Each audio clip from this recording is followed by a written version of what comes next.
আগেই কলকাতার মাল্লুর বাচ্চা কি বলে দেখুন।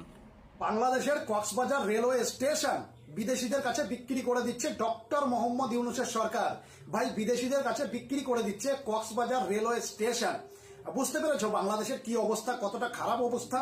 প্রথমে সেন্ট মার্টিন দ্বীপ আমেরিকার কাছে বিক্রি করেছে, এবার কক্সবাজার রেলওয়ে স্টেশন বিক্রি করে দিল, আর এরপরে শুনছি শাহজালাল বিমানবন্দরও বিক্রি করে দেবে।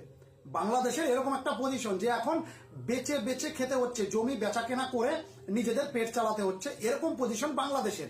আর এর থেকেও খারাপ পরিণতি।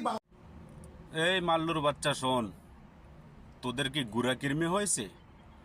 গুড়া কৃমি হইলে বল, বাংলাদেশ থেকে তোদের জন্য কৃমির কিছু ওষুধ পাঠিয়ে দেই। আমাদের দেশ, আমরা বেচবো না কিনবো না কি করব সেটা একান্তই আমাদের ব্যক্তিগত ব্যাপার। এটা নিয়ে তোদের মাথা ঘামানোর তো কোনো প্রয়োজন আমি মনে করি না। তোরা এমন ফাল পাড়তেছিস কি জন্য?